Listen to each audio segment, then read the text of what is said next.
নবনীরদ নিন্দিত কান্তিধারম রস সাগর নাগর ভূপবরম। हरे कृष्णा, धन्यवाद, प्रणाम। हम लोग श्रीमद् भागवतम के दूसरे स्कंद पे हैं, चौथा अध्याय चल रहा है। आज हम लोग श्लोक संख्या 2 से कंटिन्यू करेंगे। आज हम लोग श्लोक संख्या 2 से 5 तक करेंगे।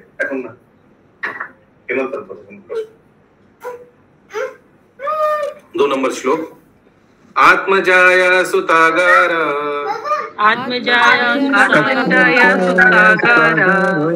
पशु द्रविण बंधुषा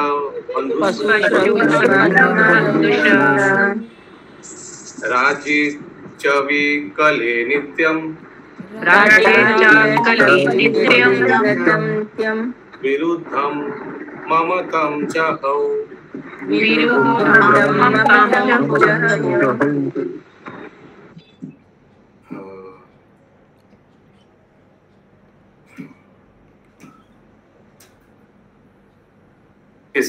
नेहा महेश्वरी माता ji, you are in a state to read? Hari बोल प्रभु जी, मैं ट्रेन में हूँ तो ओह ओके।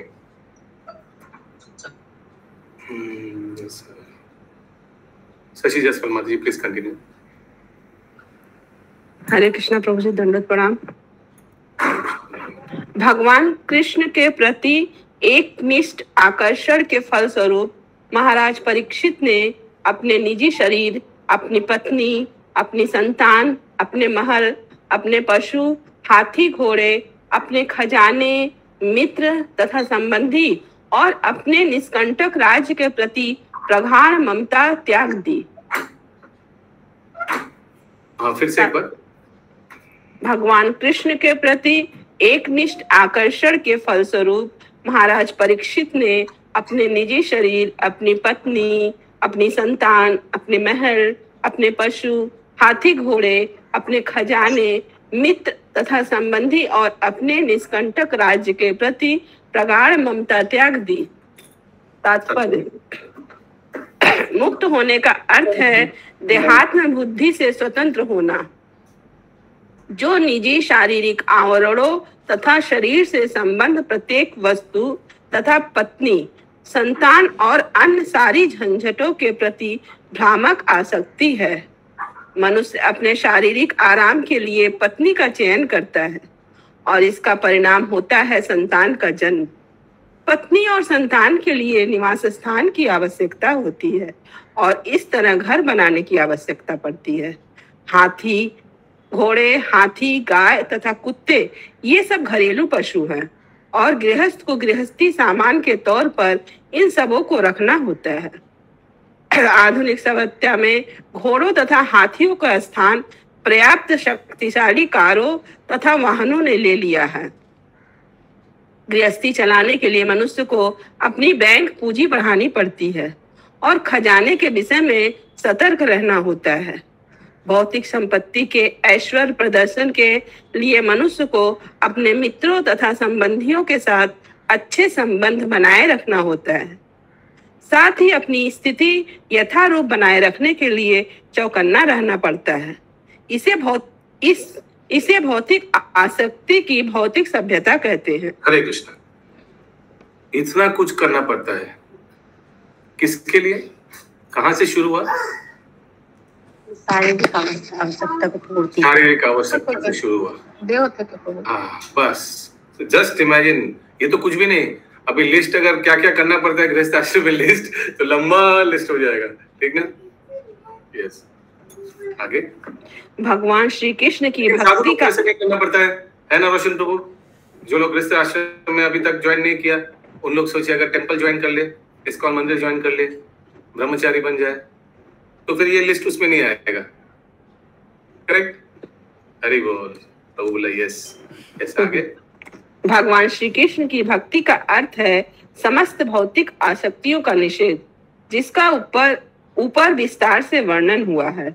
भगवान श्री कृष्ण की कृपा से महाराज परीक्षित को सारी भौतिक सुविधाएं तथा अकंटक राज्य प्राप्त था, जिससे वे राजा की अविचल स्थिति का भोग सकते थे।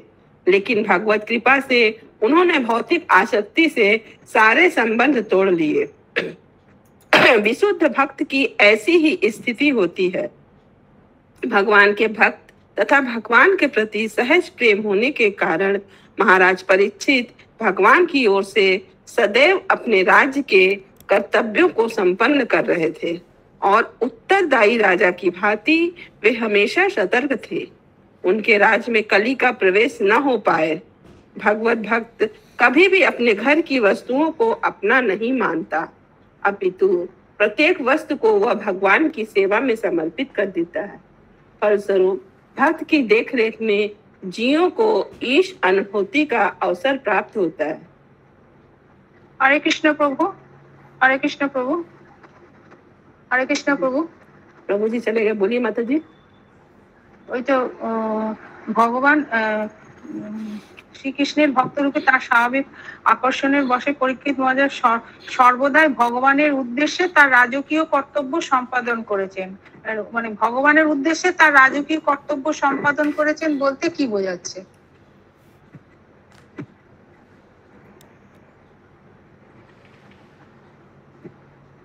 ओ अच्छा, यहाँ पे भगवान के भक्त तथा भगवान के प्रति सहज प्रेम, मतलब भगवान के प्रति सहज प्रेम था उनका। तो भगवान परीक्षित, महाराज परीक्षित थे, वे भगवान की ओर से मतलब अपना कोई गलत काम नहीं करते थे। जितना राज्य का काम कर्तव्य था वो भली भांति संपन्न कर रहे थे। और जैसे एक उत्तरदायी राजा को चाहिए तो हमेशा सतर्क रहते थे कि उनके राज्य में कलियुग न प्रवेश कर पाए। समझ में आया माता जी? ठीक है, हरे कृष्ण। आगे पढ़े, प्रभु जी तो है नहीं, प्रभु जी तो कंटिन्यू करिए माता जी। घरेलू वस्तुओं के प्रति आसक्ति तथा भगवान कृष्ण के प्रति आसक्ति का साथ साथ चल पाना असंभव है। एक आसक्ति अंधकार का मार्ग है और दूसरी आसक्ति प्रकाश का मार्ग है। जहाँ प्रकाश होता है वहाँ अंधकार नहीं रहता और जहाँ अंधकार है वहाँ प्रकाश नहीं होता। किंतु पटु भक्त भगवान के प्रति भक्ति भाव से हर वस्तु को प्रकाश के मार्ग की ओर मोड़ सकता है। और यहाँ इसका श्रेष्ठ उदाहरण पांडव है। महाराज पर युधिष्ठिर तथा उन्हीं की तरह सारे गृहस्थ अपनी सारी तथाकथित भौतिक संपत्ति को भगवान की सेवा से जोड़कर हर वस्तु को प्रकाश की ओर मोड़ सकते हैं। किंतु जो प्रशिक्षित नहीं है अथवा जो हर वस्तु को भगवान के सेवा में नहीं लगा सकता, निर्बंध है कृष्ण संबंधे, उसे सारे भौतिक संबंधों का परित्याग कर देना चाहिए। तभी वह भगवान की महिमा के श्रवण तथा कीर्तन का पात्र बन सकता है। दूसरे शब्दों में तो हरे कृष्ण, एक सेकंड। दोनों में अंतर क्या है? एक है जो अपना संपत्ति को भगवान की सेवा में लगा सकता है, जिनको वो कौशल, वो स्किल आता है। यानी अच्छा भक्त होना पड़ेगा इसके लिए, उसको ज्ञान होना पड़ेगा कि किसको कैसे भौतिक चीज को भगवान की सेवा में लगाया जाए। He has to be an expert in devotional service, तभी वो कर पाएगा। लेकिन सोचिए कोई उतना एक्सपर्ट नहीं है लेकिन वैराग्य है, भगवान पे श्रद्धा है, भगवान के दिया गया धन को भगवान के सेवा में लगाना चाहता है, तो क्या करना चाहिए? वो भी दे सकता है। वो डायरेक्ट जाकर मंदिर में डोनेशन दे दिया, ये ले लीजिए मेरा घर, या ये ले लीजिए मेरा बैंक बैलेंस, वो भी कर सकता है। These are the differences। आगे और कनेक्शन पूरा अपने जो भौतिक संपत्ति है उसे कट कर सकता है अपने आप को। या तभी वह भगवान की महिमा के श्रवण तथा कीर्तन का पात्र बन सकता है। दूसरे शब्दों में, जिसने महाराज परीक्षित के भांति सुखदेव गोस्वामी जैसे योग्य व्यक्ति से श्रीमद् भागवत का एक दिन भी निष्ठा पूर्वक श्रवण किया है, वह भौतिक वस्तुओं के प्रति सारी ममता को छोड़ने में समर्थ होता है। महाराज परीक्षित का अनुकरण मात्र करने और पेशेवर भक्त से श्रीमद् भागवत का 700 वर्षों तक भी श्रवण करने से कोई लाभ नहीं हो सकता। श्रीमद् भागवत को भागवतम को पारिवारिक खर्च चलाने के लिए साधन बनाना भगवान के चरणों पे सबसे भोंडा नाम अपराध है। सर्वशुभ क्रिया साम्यक प्रमाद। यस, किसी का कोई प्रश्न है? हरे कृष्णा प्रभु जी, अभी वो जो लास्ट मतलब जो पिछले आप बोले थे, किंतु जो प्रशिक्षित नहीं है अथवा जो हर वस्तु को भगवान की सेवा में नहीं लगा सकता, उसे सारे भौतिक संबंधों का परित्याग कर देना चाहिए। तो प्रभु जो हर वस्तु को भगवान की सेवा में नहीं लगा पाएगा तो वह भौतिक संबंधों का परित्याग कैसे कर देगा? फिर उसके लिए तो वो भी संभव नहीं हो पाएगा। नहीं, उनको कला मालूम नहीं है। ये निर्बंधा कृष्ण संबंधी हर एक वस्तु को भगवान की सेवा में यूज करने का कला जिनमें नहीं है। He doesn't know the skill, कैसे हर एक चीज को भगवान की सेवा में लगाया जाए, उतना एक्सपर्ट नहीं है। तो उनको he must give up all material connection before he can fit to here।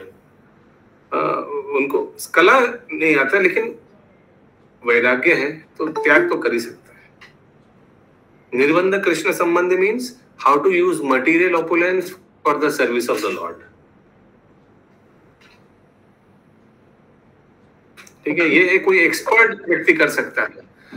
Material opulence का मतलब क्या है? सिर्फ अपना संपत्ति नहीं, अपना शिष्य लोग को भी कोई गुरु कैसे भगवान की सेवा में नियुक्त कर सकता है, वो भी एक चीज है। मटीरियल ह्यूमन रिसोर्स को भी कैसे भगवान की सेवा में यूज कर सकता है। उनको मालूम है कि कौन क्या चीज में लगाने से ठीक रहेगा, कौन सी सेवा में किसको लगाना चाहिए, एंगेज करना चाहिए।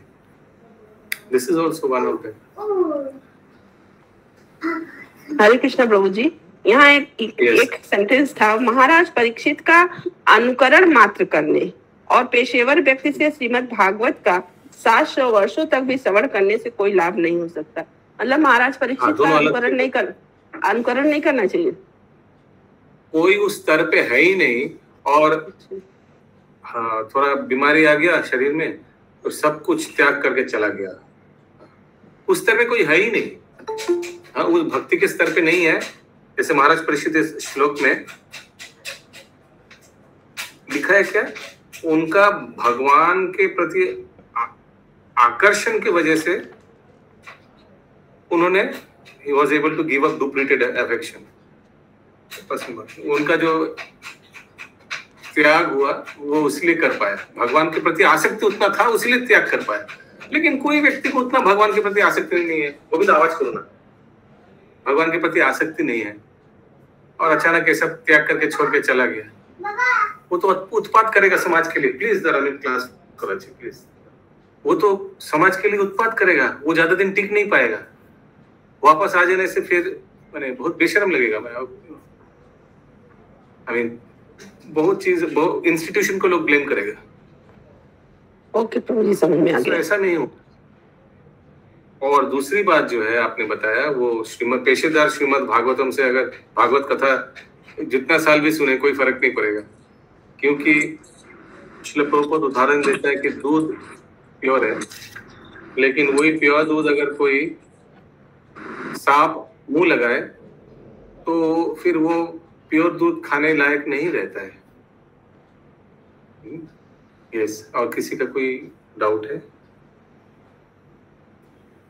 कृष्णा प्रभु, लेकिन मुझे अभी भी थोड़ा कंफ्यूजन है इसमें। लाइन था किंतु जो प्रशिक्षित नहीं है, तो जो प्रशिक्षित नहीं है वो वैरागी कैसे हो जाएगा?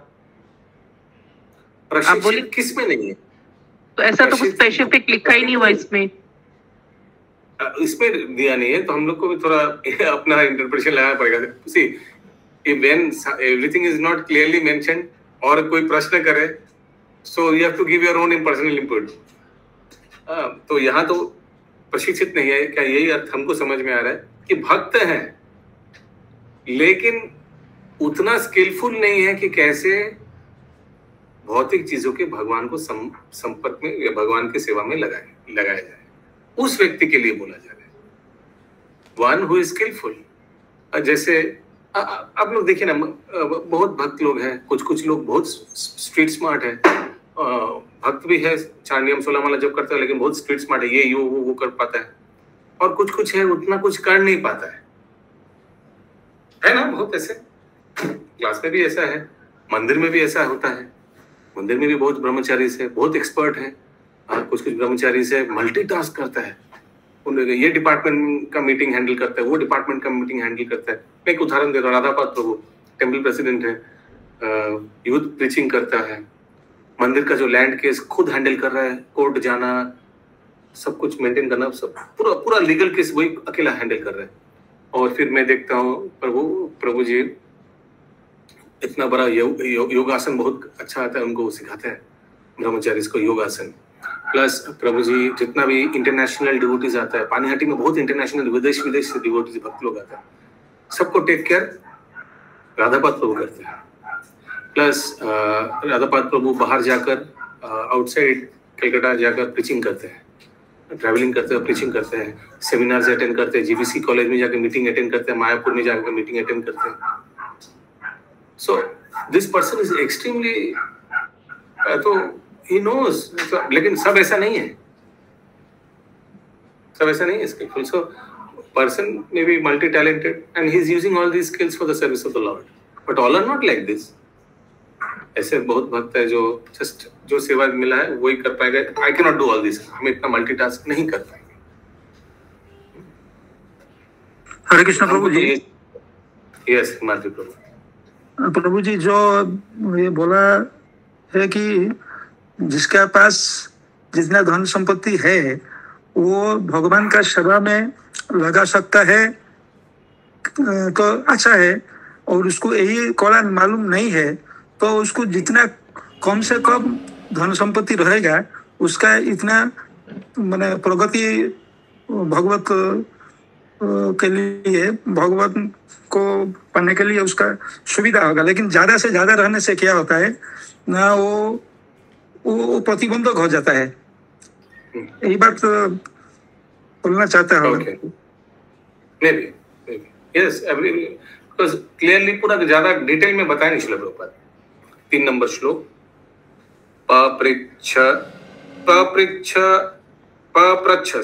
पप्रच्छ चेमम् एवार्थम्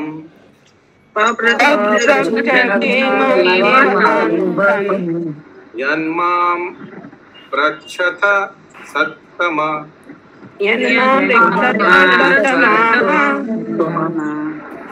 कृष्णानुभाव श्रवणे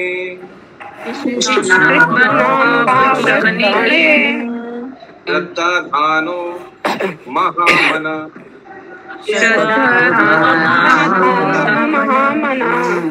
संस्थां विज्ञय संन्यास्य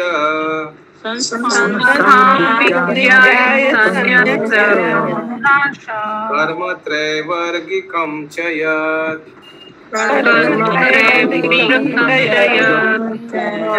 वासुदेवे भगवती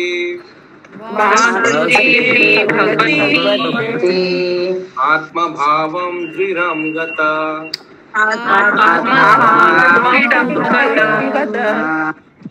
यस माताजी। हे महर्षियों, महात्मा महाराज परीक्षित ने भगवान कृष्ण के विचार में निरंतर लीन रहते हुए अपनी आसन्न मृत्यु को भलीभांति जानते हुए सारे सकाम कर्म अर्थात धर्म के कार्य, आर्थिक विकास तथा इंद्रिय तृप्ति त्याग दिए और श्री कृष्ण के लिए सहज प्रेम में अपने को दृढ़ता से स्थिर कर लिया। तब उन्होंने इन सारे प्रश्नों को उसी तरह पूछा जिस तरह आप सब मुझसे पूछ रहे हैं। तात्पर्य इस संसार में जीवन संघर्ष में रतबद्ध जीवों के लिए सामान्यतः धर्म, आर्थिक विकास तथा इंद्रिय तृप्त ये 3 कर्म आकर्षक होते हैं। वेदों में बताए गए ऐसे नियमित कार्यकलाप जीवन की कर्मकांडीय धारणा कहलाते हैं और सामान्य रूप से गृहस्थों से कहा जाता है कि इस जीवन में तथा अगले जीवन में भौतिक संपन्नता भोगने के लिए इन नियमों का पालन करें। अधिकांश लोग ऐसे कार्यकलापों के प्रति आकृष्ट होते हैं, यहाँ तक कि आधुनिक ईश्वर विहीन सभ्यता के कार्यकलापों में भी लोग धार्मिक भावना के बिना ही आर्थिक विकास तथा इंद्रिय तृप्ति के विषय में अधिक चिंतित रहते हैं।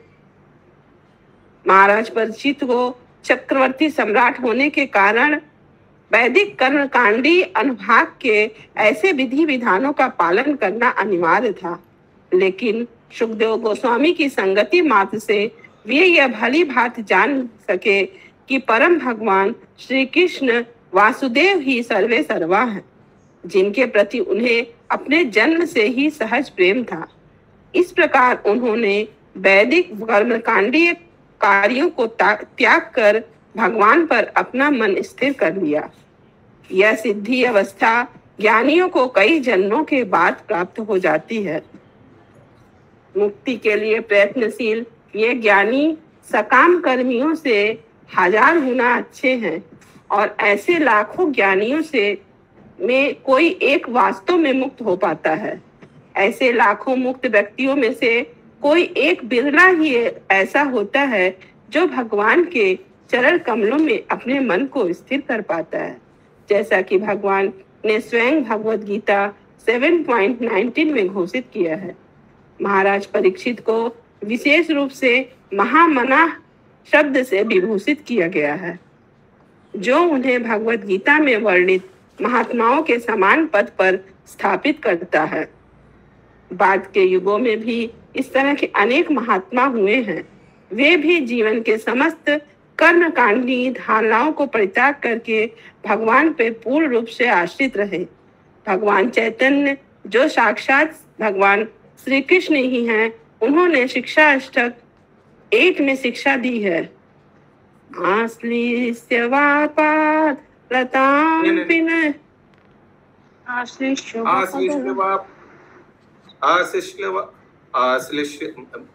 पादरतम पिनष्टुम।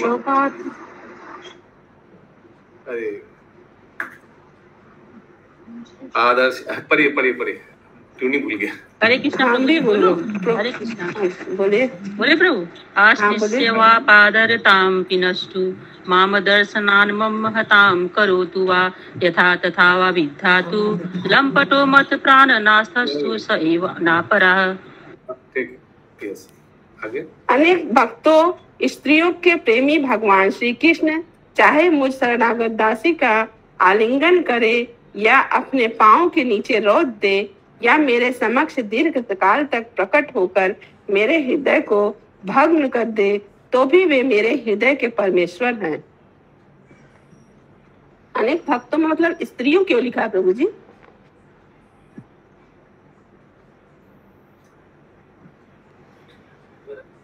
ये गोपी का भाव है, ठीक है। रूप गोस्वामी ने इस प्रकार कहा है, इसका तीन कैसा होगा? यहाँ देखिए आगे क्या लिखा है, पहला सेंटेंस फिर से पढ़िए। भगवान चैतन्य जो साक्षात भगवान श्री कृष्ण ही है, उन्होंने शिक्षा अष्टक में शिक्षा दी है। तो यही इसका अर्थ है ना, अनेक भक्तों स्त्रियों के प्रेमी भगवान कृष्ण चाहे मुझ शरणागत दासी का आलिंगन करें या अपने बस दासी, हाँ, उसीलिए ब्रैकेट में विमेन लिखा है हमारे इंग्लिश में। ओके, हम लोग ब्रैकेट में ही लिखा है प्रभु जी। अच्छा ठीक है, कोई बात नहीं। आगे पुरुष तो सिर्फ एक ही है ना, भगवान कृष्ण है ना प्रभु। प्लस ये जो श्लोक बोला गया है उसका कॉन्टेक्स्ट भी देखना चाहिए। आगे तो ये प्रभु जी ये जो बोले हैं, या अपने पांव के नीचे रौंद दे या मेरे समक्ष दीर्घ काल तक प्रकट न होकर मेरे हृदय को भग्न कर दे, तो भी वे मेरे हृदय, ये कौन बोल रहे हैं? मेरे हृदय के परमेश्वर है। ये तो शिक्षा अष्टकम, ये श्लोक महाप्रभु रचा है, लेकिन भाव किसका है? भाव गोपी का भाव में है। ओके ठीक है। आगे श्री रूप गोस्वामी ने इस प्रकार कहा है, इसका ट्विन कैसे होगा प्रभु जी? 4 लाइन वाला श्लोक की तरह? नहीं, वो वाला जो मैंने सिखाया। हरे कृष्णा कृष्णा कृष्णा हरे विरचय मयि दंडम दीन बंधो दयामि वा गति न भवत् काचिदन्या ममास्ति। निपततु शतकोटि निर्भरं वानमाम्भ तदपि किल पयोद स्तूयते चातकेन। हे तीनों के स्वामी। और दूसरा वाला ट्यून भी करिए। ये एक तो ट्यून मैंने बताया था और एक भी ट्यून था। और दूसरा ट्यून याद है किसी को? मुझे भी याद नहीं। वो मुझे याद है। हाँ हाँ बोलिए। वो जैसे पंडित लोग पढ़ते हैं, विरचय मन मई दंडम दीन बंधो दयामि वा गतिरहना भवे काचिदन्य ममास्ति निपततु शतकोटि निर्भरं वा नवां भव तदपि किल्पयोधस्तूयते चातकेन। हरे कृष्णा हरे कृष्णा। वही यस। आगे। हे तीनों के स्वामी, आप जैसा चाहे मेरे साथ करें, चाहे आप दया दिखाएं या दंड दें, लेकिन इस जगत में आपके अतिरिक्त अन्य कोई नहीं जिसका मैं आश्रय लूं। चातक पक्षी सदैव बादल के लिए ही प्रार्थना करता है, चाहे वे वृष्टि करे या बिजली गिरा दे। श्री भगवान चैतन्य के दादा गुरु श्रील माधवेंद्र पुरी ने निम्नलिखित शब्दों के साथ समस्त कर्मकांडी उत्तरदायित्व से छुट्टी पा ली थी। दादा गुरु मतलब प्रभु जी गुरुदेव का गुरुदेव, परम गुरु बोला जाता है। परम गुरु जैसे हम लोग का गुरु महाराज का गुरु महाराज, तो श्रील प्रभुपाद हो गया परम गुरु। अच्छा ओके। तो हम लोग को मालूम है महाप्रभु के गुरुदेव कौन था? ईश्वरपुरी। और ईश्वरपुरी का गुरुदेव कौन है? माधवेंद्र पुरी। यस। आगे। संध्या बंधन भद्रमस्तु भवतो भो स्नानतुभ्यं नमो भो देवा पितरविधो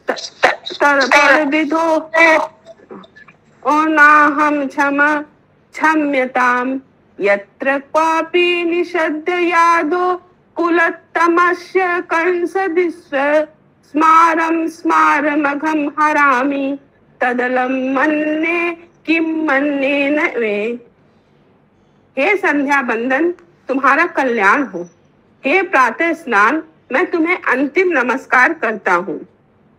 हे देवो तथा पितरों, आप मुझे क्षमा करें।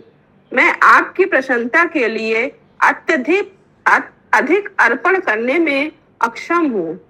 अब मैंने भगवान यदुवंशी तथा कंस के महान शत्रु भगवान श्री कृष्ण को सर्वत्र स्मरण करते हुए अपने समस्त पापों के फलों से अपने को मुक्त करने का निश्चय किया है। मैं सोचता हूँ कि यही मेरे लिए पर्याप्त है, अतएव अब आगे प्रयास करने से क्या लाभ। कृष्ण प्रभु जी, ये संध्या वंदन किसको बोल रहे हैं प्रभु जी?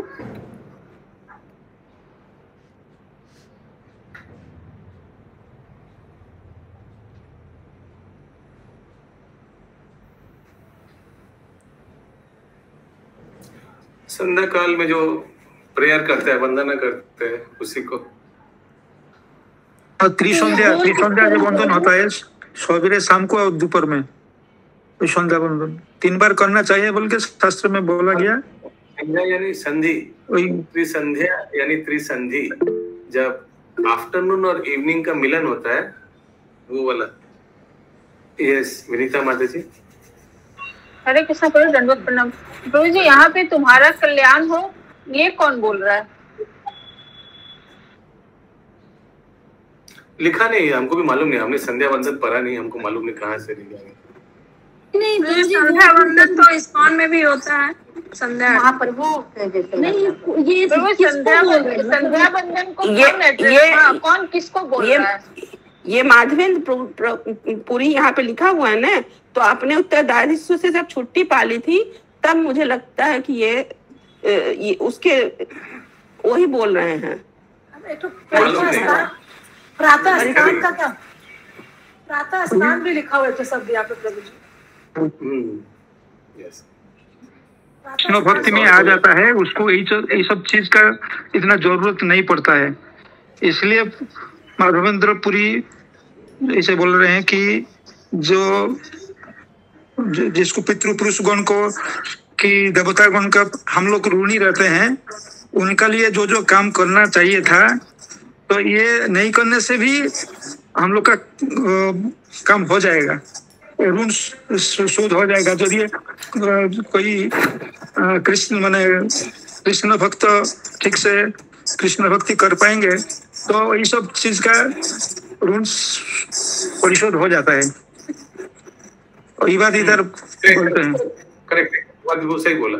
तो माधवेंद्र पुरी हो सकता है कि जब टुक लीव ऑफ ऑल कर्म कंडियर ऑब्लिगेशन, संसार से जब जी उन्होंने वैराग्य लिया, संन्यास लिया हो सकता है, तो उस समय उन्होंने ये स्तुति किया, मैं और ये सब कर नहीं पाऊंगा, मैं जो इतना इतना ये सब कर रहा था कर्मकांडी, ये सब अभी बंद, अभी ओनली जब करना है, मेन चीज जो हम फोकस डायरेक्ट भक्ति वही कर पाएंगे, साधना, नथिंग एक्स्ट्रा हम कुछ कर नहीं पाएंगे। तो हम लोग भी वैसे कर सकते हैं। अभी सरस्वती पूजा, विश्वकर्मा पूजा, ये पूजा वो पूजा भी और नहीं होगा भाई, प्लीज डोंट माइंड। अभी सिर्फ मैं अपना 4 नियम पालन, 16 माला जप, श्रीमद् भागवतम, चैतन्य चरितामृत एक्सेट्रा जो भी हमने साधना कर रहे हैं इस्कॉन के अंडर गाइडेंस में, बस वही कर पाऊंगा। आगे, क्योंकि यहाँ पे प्रभु जी यहाँ पे लिखा था ना कि महाराज परीक्षित को महामना शब्द से विभूषित किया गया। उसके बाद लिखा था बाद के युग में इस तरह के अनेक महात्मा हुए। तो अनेक महात्मा में एक बार ये शिक्षाष्टक वाला, फिर एक बार शील रूप गोस्वामी का, फिर एक बार शील माधवेंद्र पुरी का एग्जाम्पल दिया जा रहा है। एकदम सही बोला। यस, आगे माधवेंद्र पुरी। ये तो यहाँ पे प्रभु जी अब आप किसी को पढ़ने को बोलिए, ये आवाज आएगा। अच्छा, यस, संगिनी शाह पे माता जी। हरे कृष्ण। प्रणाम, जल्दी प्लीज कंटिन्यू।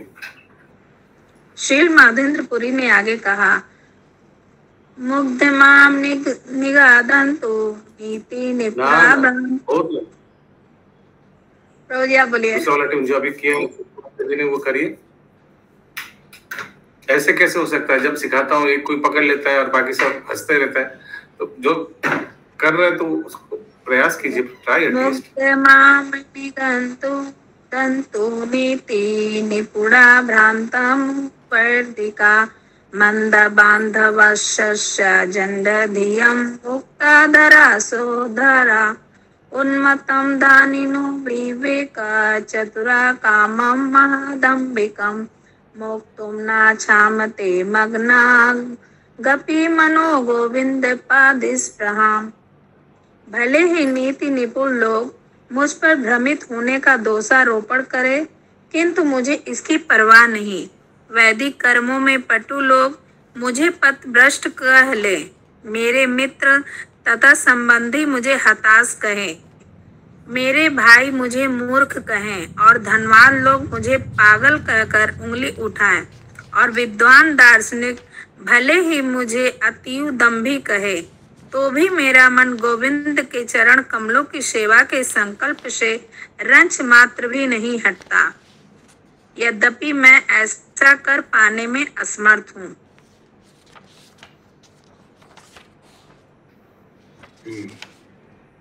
आगे।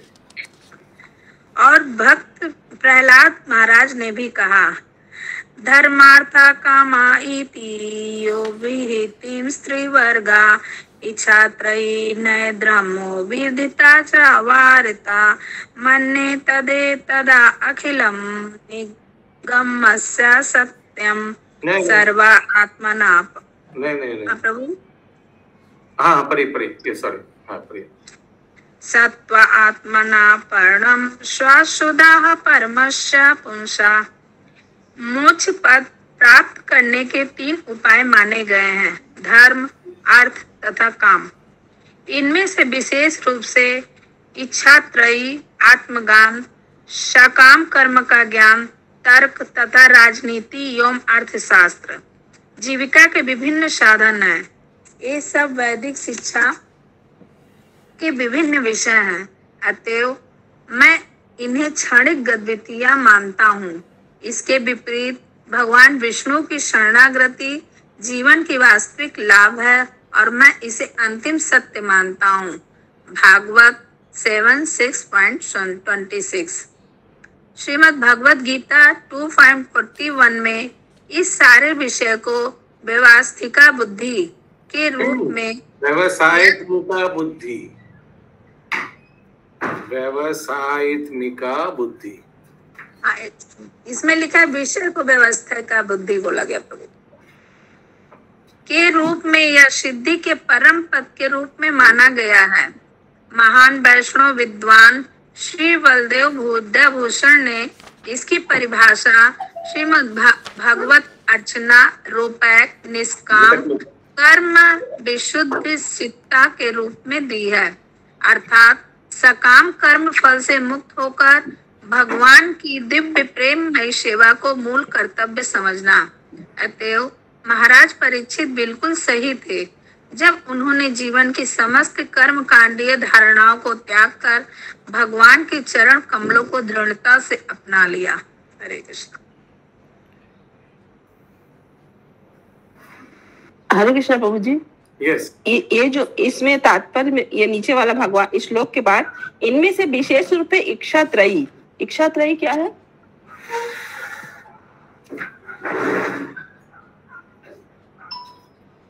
आत्मज्ञान लिखा है माता जी बगल में, आत्मज्ञान, knowledge of the self, knowledge of the fruitive acts and logic, and also politics and economics. So define किया उसी के बाद Okay.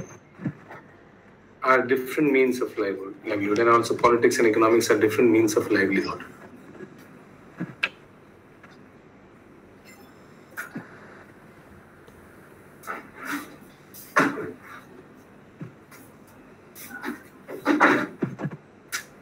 एक्चुअली प्रहलाद महाराज को उनका पिताजी हिरण्यकशिपु बता रहे थे कि विष्णु भक्ति क्या है, अभी ये सब तुम सीखो, इस पे कॉन्सेंट्रेट करो, रिलीजियन, इकोनॉमिक डेवलपमेंट, अर्थशास्त्र, ये सब मेरे अभी तुम शिक्षा के तुम करो।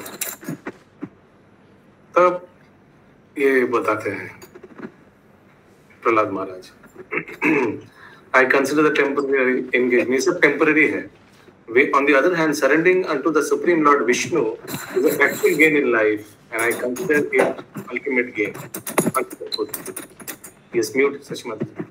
Yes, ये हो गया। फिर 5 नंबर श्लोक अभी। राजोवाच वतो ब्राह्मण समीचीनं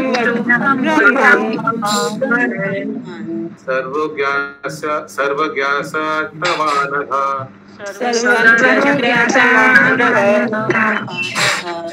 तमो विषीयते मायम्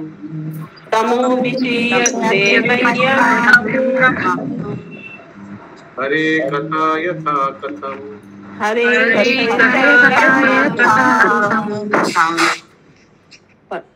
पढ़े प्रभु जी। हाँ प्रिय। महाराज परीक्षित ने कहा, हे विद्वान ब्राह्मण, आप भौतिक दूषण से रहित होने के कारण सब कुछ जानते हैं, अतएव आपने मुझसे जो भी कहा है वह मुझे पूर्ण रूप से उचित प्रतीत होता है। आपकी बातें क्रमशः मेरे अज्ञान रूपी अंधकार को दूर कर रही है, क्योंकि आप भगवान की कथाएं कह रहे हैं।